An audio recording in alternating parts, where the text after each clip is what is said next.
3 now on a Wednesday morning, and Virginia voters made their voices heard, and they shifted the balance of power in the Commonwealth. When the next General Assembly convenes in January, Democrats will control both the state House and the state Senate. Flipping the House from red to blue is a big blow for Republican Governor Glenn Youngkin.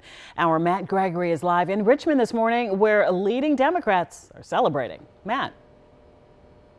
Hey, good morning, Allison. You talked about that. I was actually following Glenn Youngkin around Northern Virginia yesterday, sort of getting an idea of what this looked like. And one of the questions we did ask him was, if you were to not win the Senate and not maintain the House, what would that look like in terms of the agenda going forward? And he kind of brushed the question off. Well, now that's reality as we wake up today. We see a slim majority for Democrats in the House and holding the Senate. So joining us is Associate Professor of Political Science here at VCU, Alex Kina. Alex, you know, what does this look like? There were a couple of big issues that he seemed to be stumping on. What does that mean going forward? Well, it means he's going to have to work with Democrats if he wants to get anything done in Virginia. And so one of the big emphasis was abortion for Democrats, and that seemed to have resonated with voters.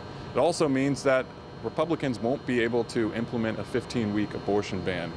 Yeah, a couple of the other issues we'd heard about, parental control in education. What does that seem to look like? What was sort of the Democratic view of that?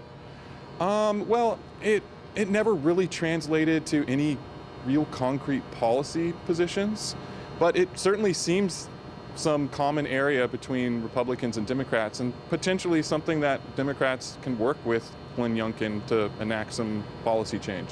Yeah, that's another question I think a lot of people would have is with a divided legislature, or sorry, a divided government here. You know, you have the legislature Democrats, executive branch being Republican. What does that look like? Has there been any signaling on what could happen for the governor's agenda or for any work? Sure. Well, it could be a preview.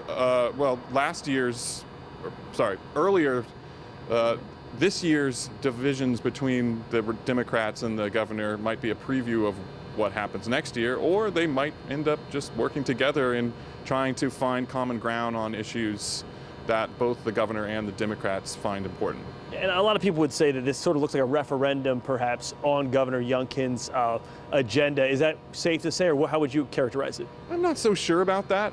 The governor is polling very well in the state, so it's kind of odd because the governor is in, recent polls showed him at mid 50% approval rating in Virginia. On the other hand, Democrats did really well. I wonder if he didn't get out front and didn't campaign as much as perhaps he could have to help Republicans.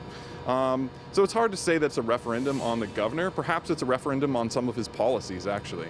Hey, thank you so much. We appreciate it. So coming up at 6 o'clock, we're going to talk to Alex again, kind of hitting on a few other points about what this means for you at home when it comes to the political agenda. And also, what does this mean for the political future of Glenn Youngkin? Virginia governors can only serve one term. So are there presidential, senatorial aspirations? We'll ask Alex coming up. But for now in Richmond, I'm Matt Gregory. Back to you.